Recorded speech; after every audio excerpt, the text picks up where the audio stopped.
Did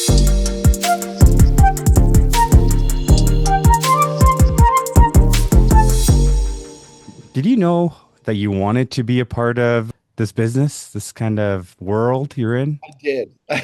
Oh, You know okay. what? Actually drove my kids crazy because when in junior high they start asking you, what do you want to do, right, for a career, and so my kids, how old are they around grade 7 and 8? What are they like early teens, right? How do you expect kids to know what they want to do for the rest of their life at that young age? But I was a different. I knew I wanted to be a writer. I wanted to be, and specifically, I wanted to be a sports writer, right? And that was my number one goal. From basically probably since grade 8, I, I always wanted to do that, and I did. You did. You did. What made you move out to Nelson from Ottawa? I mean, that's itself a change. Story. Like, yeah, so when I graduated from university, looking for a number of different jobs, and I actually had an internship lined up with the Vancouver Sun, and Vancouver Sun though that year went on strike, and I remember getting a phone call from I think it was the managing editor, and he said, you know what? We're going on strike. It's going to be a long one. Uh, he says, you're more than welcome to wait. Uh, you can start your internship, when the strike is over. But he says, you know what, it'd be wise just to go and look for another place, Mhm. right? So I started looking around, and the funny thing is I remember I got a job offer from Grand Prairie, Alberta. Oh, And yes. I had no clue. I had no clue where Grand Prairie was, right? And that, my whole life was based in Ontario up to that point, a little bit into Quebec and to Montreal. That's it. So I remember talking to the guy, and I was asking him, well, what would I cover? Like, what sports would I cover, right? And he said, the typical stuff, hockey, football, baseball, Cool. etc. Then he said, chuck wagon racing. And I went, what? It was Ontario kid, right? They had no clue. Like, what is chuck wagon racing? And he explained it to me, right? Uh, I told him I needed a day to think it over. The first thing I did is I got off the phone with him, and I looked at a map, and I looking at Alberta. I'm seeing Grand Prairie up here. No, No. wasn't going to go there. The irony of it all was the fact that years later, when I got to the Herald, guess what I'm covering for the Herald? Chuck wagon racing, 10 solid days at the Stampede, and other, covered Mhm. Ponoka chuck wagon racing, covered High River chuck wagon racing. So it was kind of bizarre. And so then, yeah, no, I almost got a job in Kelowna, which I thought would have been really cool. But then I got this job offered from Nelson, and I thought, yeah, I'll give it a whirl. And sports editor there at the paper, and I had my aunt and uncle and cousins in nearby trails, so I thought I'd go. The funny thing was is that like a week before I left, I got a phone call out of the blue from a paper in Toronto that offered me a job, but I had already everything was already lined up to go to Nelson and go west, young man, and I did. And was this in the 70s or late 70s? Yeah. 79. Okay. 79. Oh, it was an eye opener, right? Because Nelson, a couple things about Nelson. It was a very hippie type town at our city at that time. Did they have Uh, the Duke-a-Bors at that time? there Mhm. was also that. So you had the hippies there, you had the Duke Boers, and my first experience of the Duker boards was they were having some issues with the government. I can't remember what it was, with land court cases, etc. And there would be protests outside the courthouse, just down the street from Yeah. the newsroom, where these Doukhobor ladies, like in their 70s and 80s, were outside protesting naked. Uh, So that was kind of bizarre. And then the other thing about Nelson too was that was unique is it was a lot of draft dodgers from the U.S. From the Vietnam War came to live in Nelson. And yeah, I remember one night talking to one guy who worked at the paper, and he told me a story from the U.S. Him and his wife and kids moved to Canada, disowned, family disowned them. Yeah, so it was such a yeah, Nelson was such a unique place. I Oh loved yeah. it. I went to visit a friend up in Roslyn the other day. That was interesting. It's a beautiful place. I mean, gosh, the tr like Trail, Nelson, Christina Lake, you go Grand Forks, all of that. Yeah. All And then that we're in area. the States. Yeah. No, it's just yeah, it is. It's absolutely Yeah. beautiful there. I was staying in Weimar next Yeah. to, that was a nice place too. Just you're remote. It feels great. I was like, I could live here for a bit. Again, we talked Well, about virtual. Yeah. I often think, you know what, if I was a couple of years older, I probably would have ended up staying there because I loved it so much, Yeah. right? But big city lights calling, right? So you went from Nelson, you were there for a year, and then you moved to Calgary. Is that how it happened? It did. Yeah. So, and an interesting story about that too. So the first day I'm in Calgary, I decided to go up into the newsroom. Wasn't supposed to start work until the following day, but I was curious, right? So I come in and my boss, one of my bosses, takes me aside and he says, "Kid," he says, "I know you're from Ottawa. I know you're probably a liberal supporter." He says, uh, don't advertise that around here, huh?"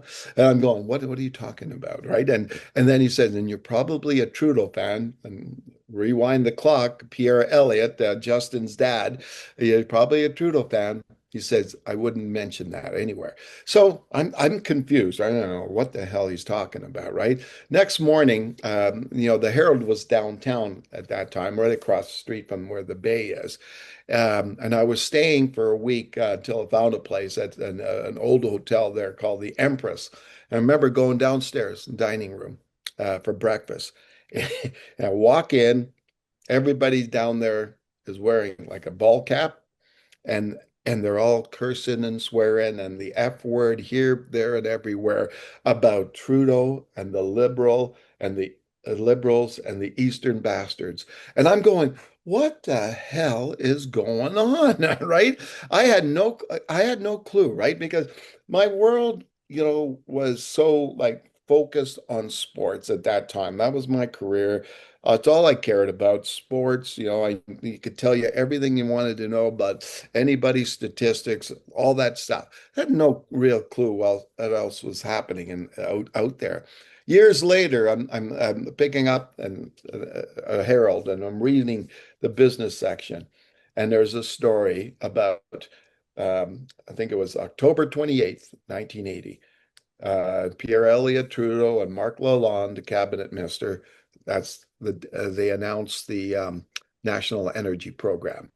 And then it all came down, and I remembered. I went, "Oh my God!" That was when I first moved to Calgary.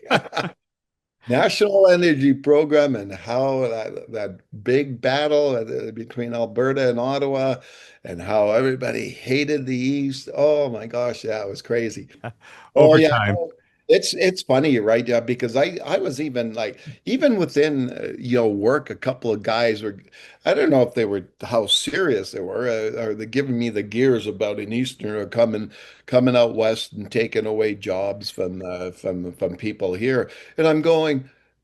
Wait a second. You guys are from Saskatchewan. Are you taking away jobs from people in Alberta? Like, I didn't look at it that way. It was okay if you were from Saskatchewan and coming here to work, but it wasn't okay if you're from Ontario.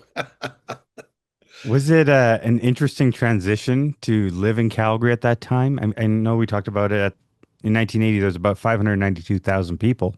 What was Yeah, life like? And when did you guys transition to the Deerfoot the big headquarters? question that, I think, what was Deerfoot? I think 82, around that time, 81 or 82, we moved to the Deerfoot location, which is kind of sad in some ways because, you were, the old building, you were right in the heart of everything, right? You're right downtown and, yeah, it was. presented its own challenges with, with no Parking. parking and all that type of stuff. But still, I don't know. It was neat just being in the heart of a city, right? But yeah, no, Calgary's always been Calgary. I found it's just a lot goes on. There's a lot of businesses, a lot of entrepreneurs. They always say that about Calgary being an entrepreneurial city, and it's so true, right? It is so true. But you know what? You have to live through those cycles, right? Because there's the ups and there's the downs, and they keep going like almost, on a regular basis, right? And if you've lived here long enough, you've seen a few of those, right? The 80s boom, you had the financial crisis in the early mid 2000s. Yeah, that was not good. The No, real estate crashes and wow. yeah, Yeah. yeah. It's Yeah, and the funny thing is I remember a friend of mine that worked in the oil patch, and one day he said to me, "That's it, I'm done. I'm done with the oil patch. I'm tired of this uncertainty that we're up here one and then we're down here or whatever." And he was going to explore doing something else, buying a retail store, maybe buying a pub or whatever, right? But guess what? Still at it in the oil patch, right? And because the lure of money is pretty good. There's- people can talk about a lot of things about how retains how to lure and retain staff, right? And they talk about all this perks, right? You know what? Money always talks.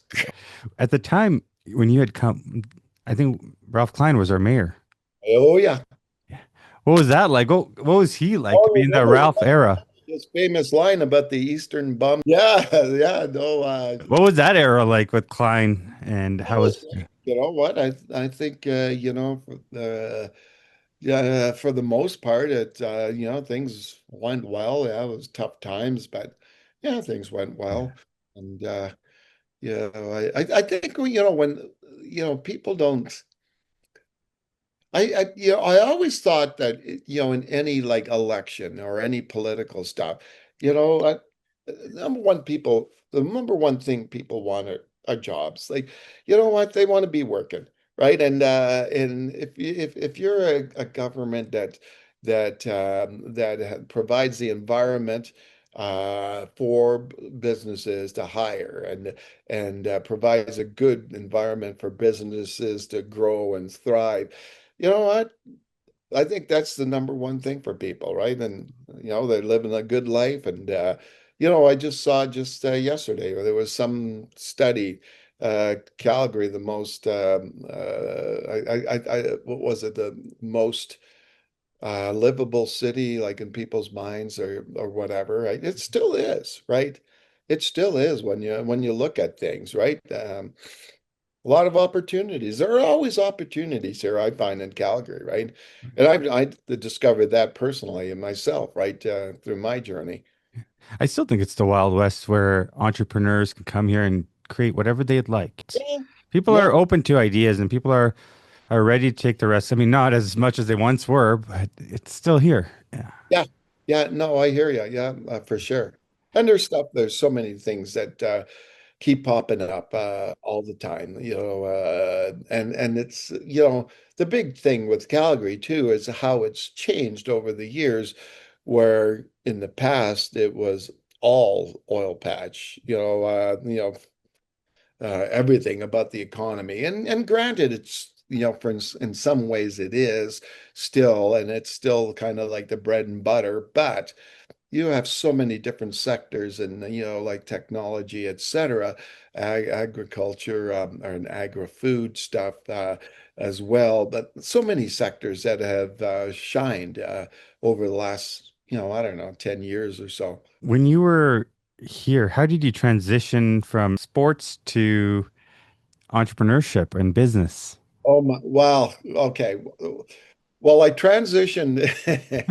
I transitioned in the Herald. The one good thing about the Herald, when my experience there, and I was there for 35 years, right, is I had so many opportunities to do different things, Mhm. right? I remember 1988 after the Olympics. I went to my boss and I wanted to change. I wanted to do something different. So I'd done sports, I don't know, 8 to 9 years at that time. So I ended up moving to the city section. And over the years in the city section, I had beats like crime, I had health, I had religion, I had kind of general news, politics. I did a stint on Parliament Hill, covered the Reform Party on Parliament Hill with Preston Manning back around, what was it, about 94, I think it was. I went back to sports briefly for about a year or 2 years in the early 90s. And then I was in the city for a number of years and then became a kind of a general assignment reporter where I was on my own just to find stories, right? And then all of a sudden one day I decided, I want to try business. And you know what? They made the transition, and I think the last what 12 years I think of my career at the Herald were in business, and which was great because it set the foundation for What you do what I'm today. Yeah. doing today. Yeah. Well, you probably wish you would stayed one more year because in the 89 with the cup, Stanley Cup. Oh, yeah, that's true. Right? Yeah, yeah.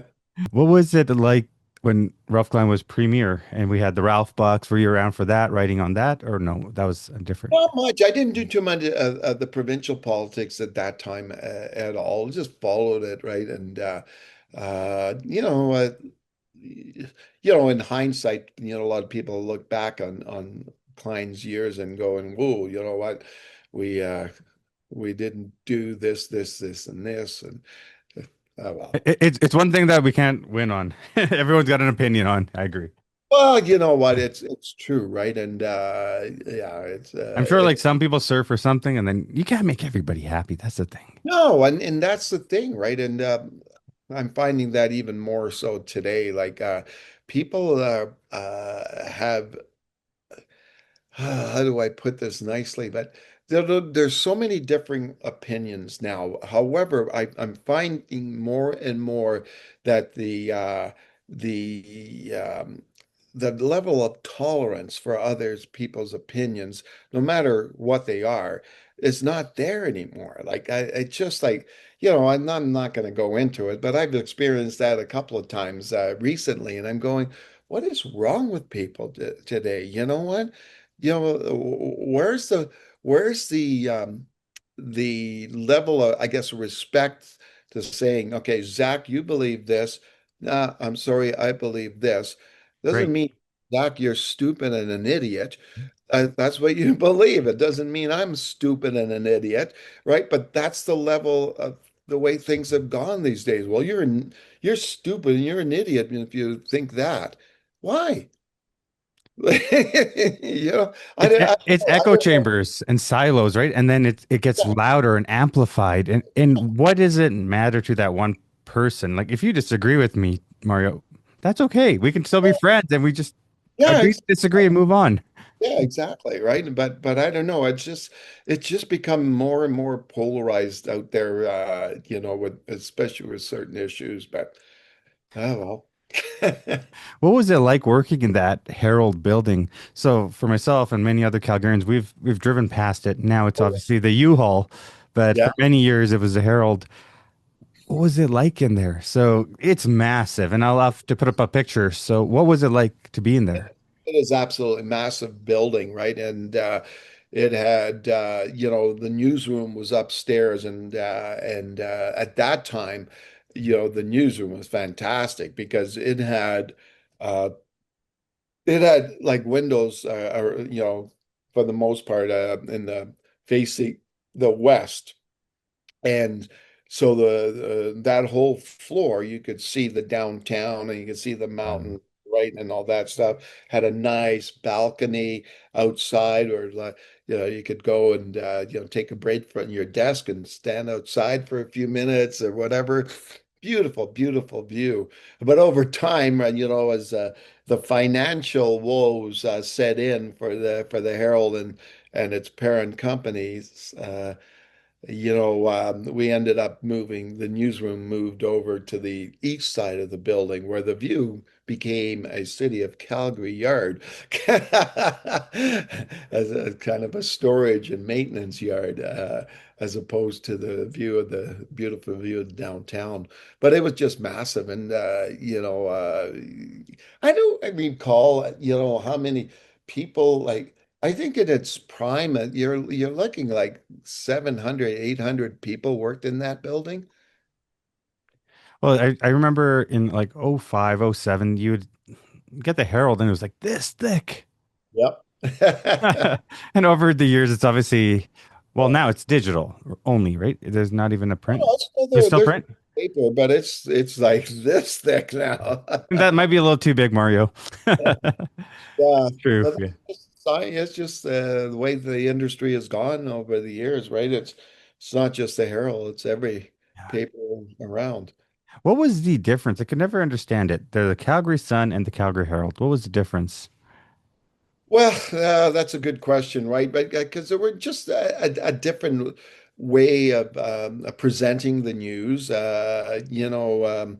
but back in, oh gosh, it would have been what, 2016 or 2015 or whatever, they came together, right? And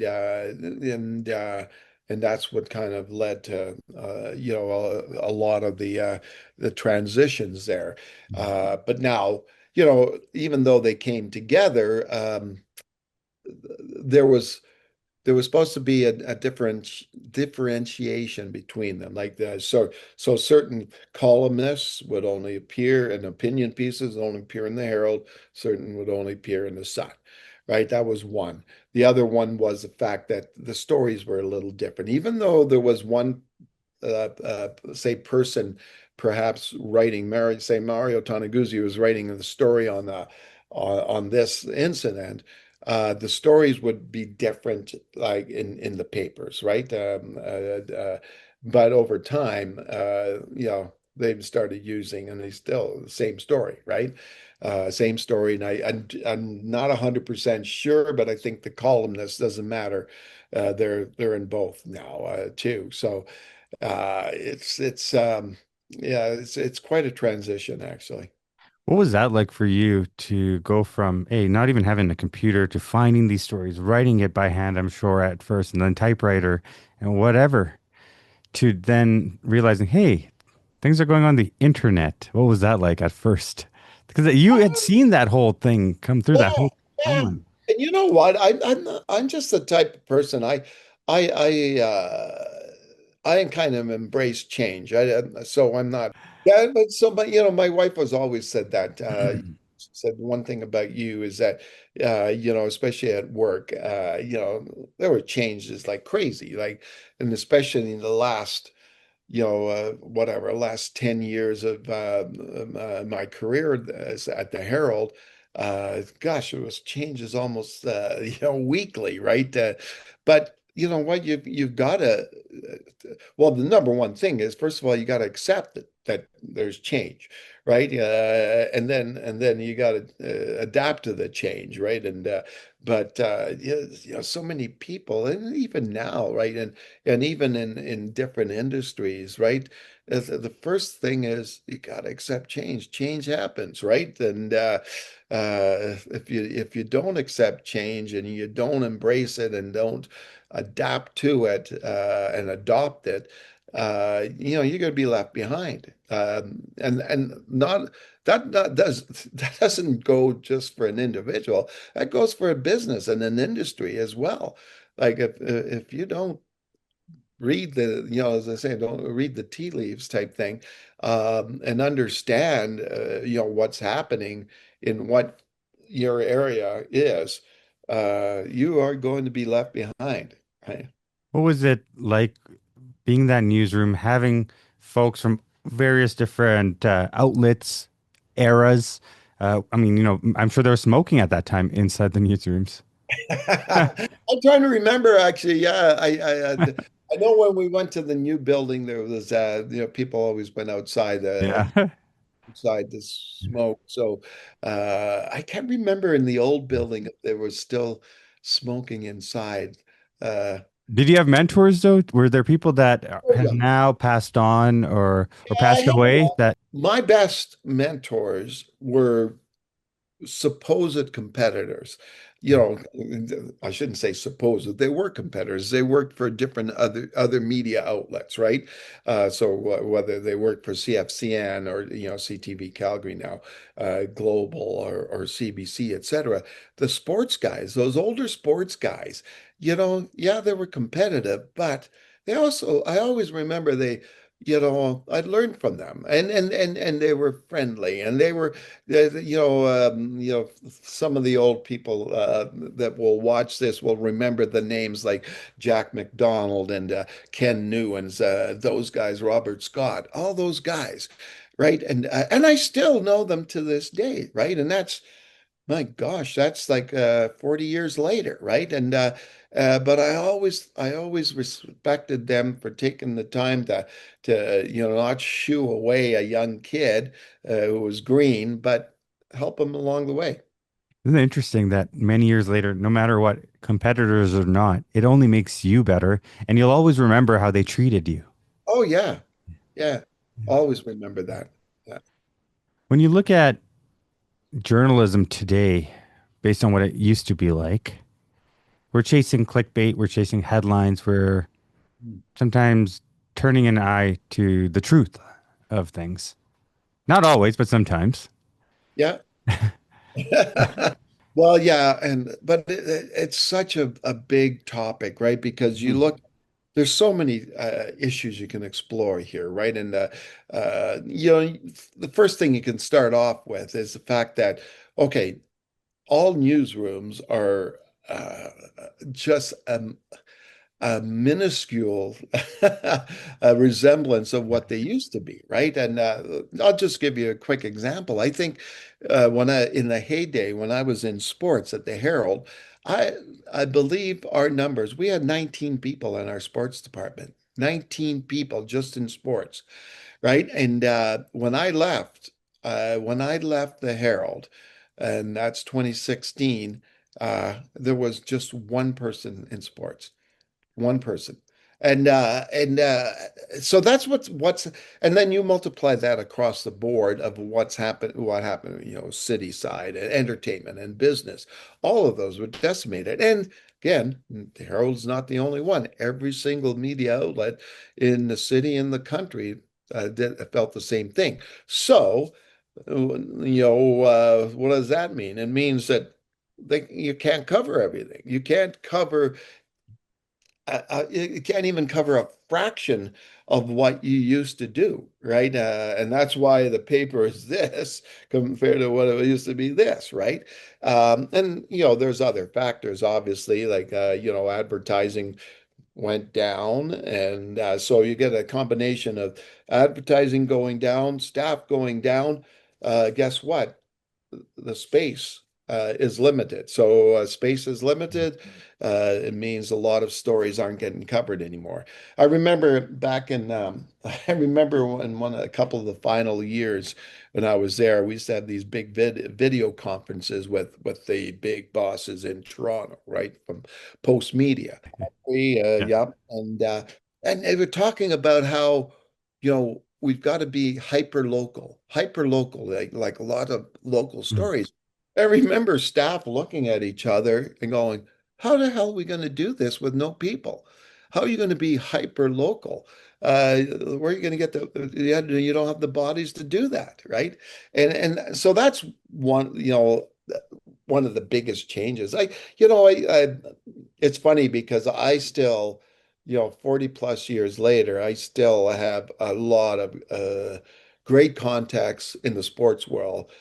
from the people in the early 80s that I used to cover, right? And became friends of mine. But I hook up with them at time to time and I run into them and they're always saying the same thing, right? What happened?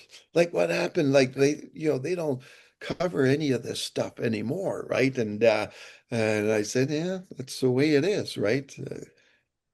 It's interesting. I mean, well, everything's on social media now. You can pull up something and here we go in real time and we can move on from it. That's the other thing we're seeing. Yeah. Yeah, that's the other thing. But again, too, like the social media doesn't cover it all as Mhm. well, right? Because they don't have the bodies to do it.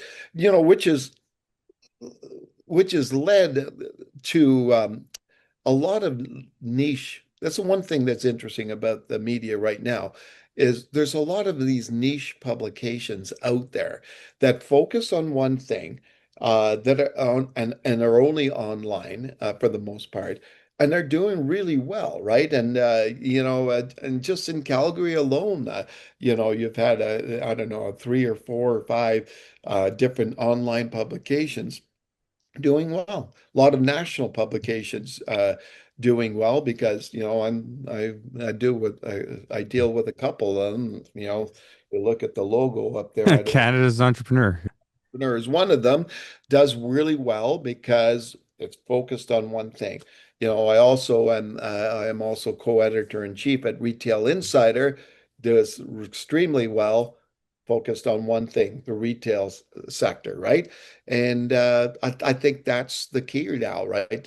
Because in the old days, say the Herald or the Edmonton Journal or the Vancouver Sun or whatever, they had so much staff that like we could all cover everything, right? And now because you have such fewer staff, you can't cover everything. First of all, it's impossible, and if you tried, you would do a really bad job of it.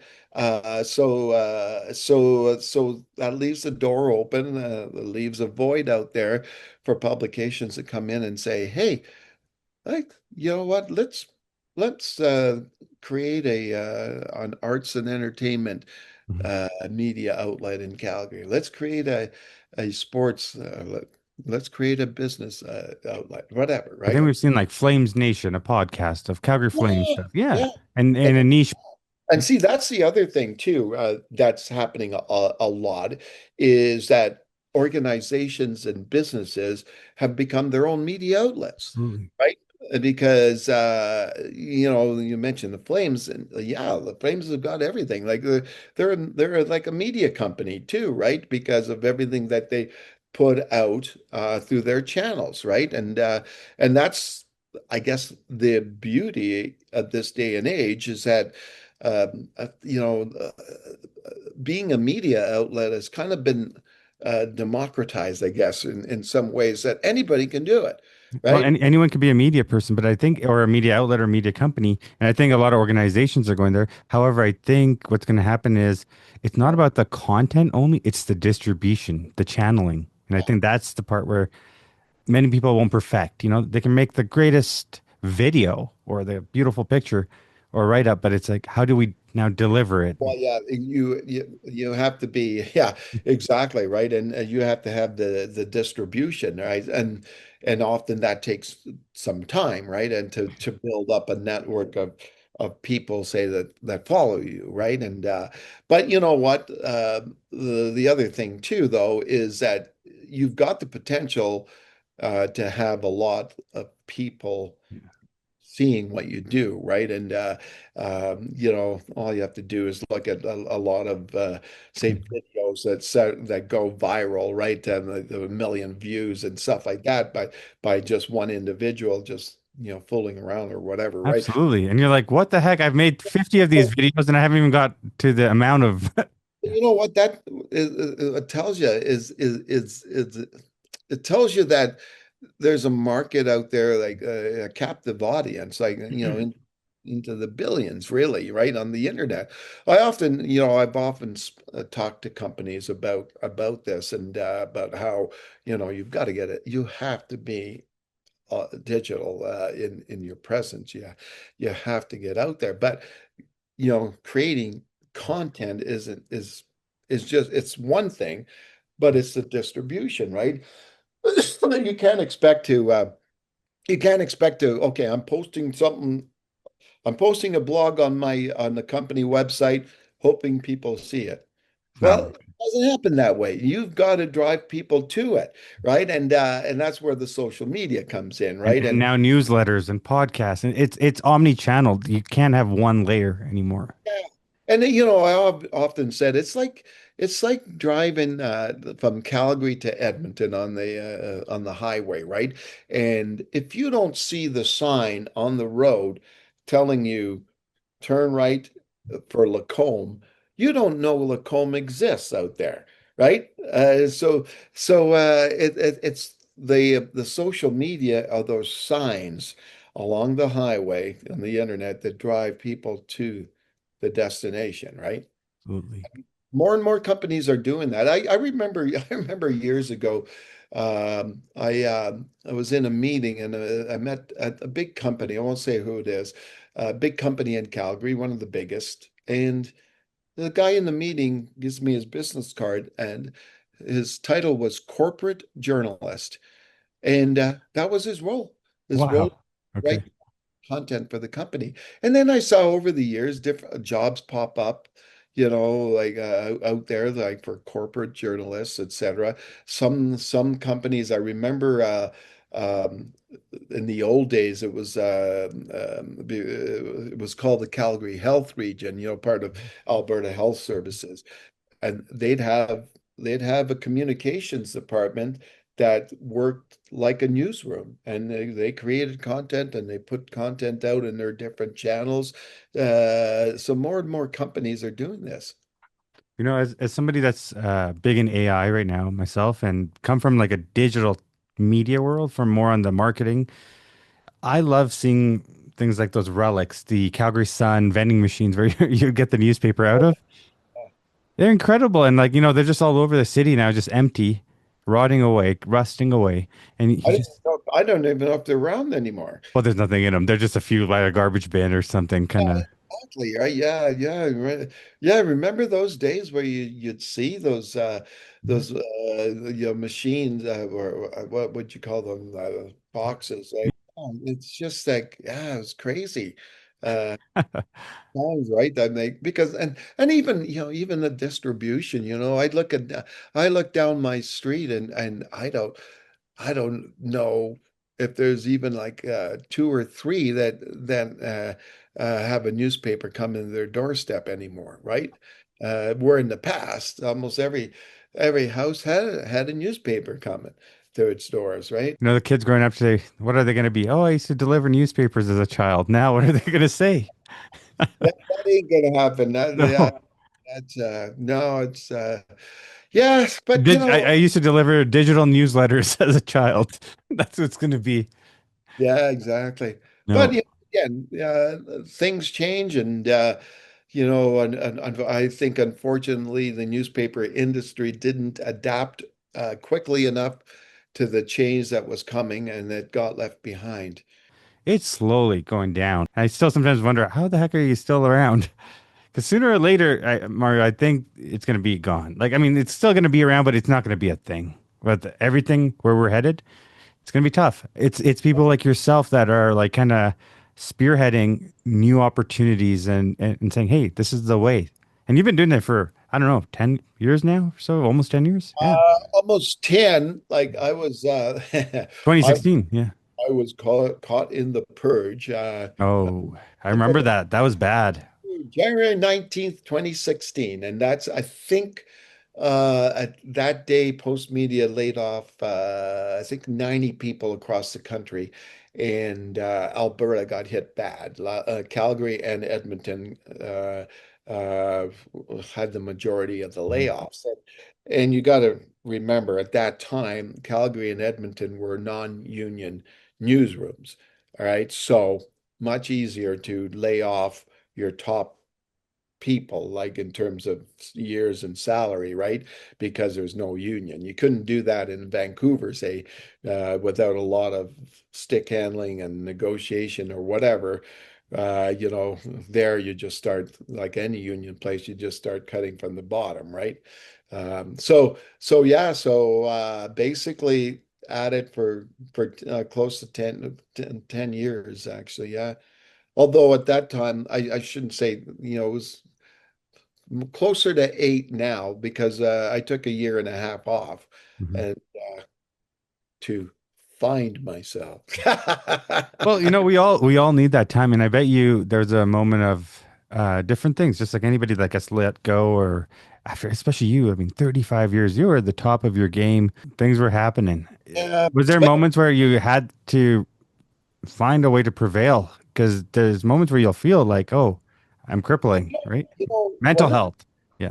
one of the things that um, one of the really beneficial things that Mhm. happened to me was you know, as part of the layoff and severance, we were all given these sessions with a human resources type person to talk about career planning and all that type of stuff. This was an independent, wasn't part of the company, independent person. I remember going to a couple of those sessions, and the one thing that struck me was conversation that she had about people's skills. Look, okay, let's not think about what you do as okay, you're a writer, you're a journalist. Uh, let's look beyond that. Like, what does that mean in terms of what are your skills, right? Obviously, writing, but things like you know, things like performing under deadlines, you know, multitasking, you know, all this different types of stuff, personal skills, interpersonal skill, all this type of stuff. And she said, when you're looking now for work, think about it. These are the skills you have, like, and that's what opened the door for me, right? And is that in my mind is that okay? This is all the stuff that I can do and all my skills. You know, I don't have to pin myself down to being just a journalist anymore. Like, and you know what? And that opened the door to finding different things. Like I did things that I never in a million years would have thought, like when I first started this career, would have been doing, right? Things like ghost writing. You know, and wrote some pieces for people, like where they, you know, they were in a trade magazine. They were an executive for a company. They had a spot in a trade magazine to talk about a topic. Well, I wrote it. Their names got on it, right? And type thing. But I, you know, it That's spoke to really neat. Absolutely. Yeah. perspective. The weirdest one was a lady in Edmonton who wanted to me to kind of edit a script she had. She was from Rwanda. And she survived the genocide there, and she had a message of forgiveness as a Christian lady, as she wanted to put on YouTube. And so I edited her transcript for hers. So there were things like that, and like all over, right? That it could do. And then there was, you know, if you always thought of, oh, I'm going to be working in a newspaper, writing for a newspaper, well, that changed, right? And over time, I've written blogs for companies and organizations, right? Because there's always an appetite and room for content, right? So I remember a guy calling me up one day, was a kind of a big wig in a real estate company. And I think his kid was going to a journalism school, and said, "What do you think?" Da, da, da, da, da. And I said, if they're thinking of translating, say, a degree in journalism into working for the Herald or working for the Globe and Mail or whatever, you got to remember those jobs are few and far between these days. But if you go in with the mind that, okay, I'm going to be a journalist or a writer, but open with the possibility of writing anywhere, writing for a company, writing for an organization, writing for a niche publication, then yeah, there's a lot of opportunity out there, even though that everybody talks about how dead the media industry is. It's not really. The kind of the legacy mainstream media may be challenged immensely, but there's like growth elsewhere. So anybody that's thinking about becoming a writer, what would you say to them today? Boy, read. Reading is always good, right? And I just mean just reading in general, like and just seeing different styles of writing. But it's always about expressing your number one thing as a writer is you're expressing something to and you got to do it in a way to make people understand what you're talking about, right?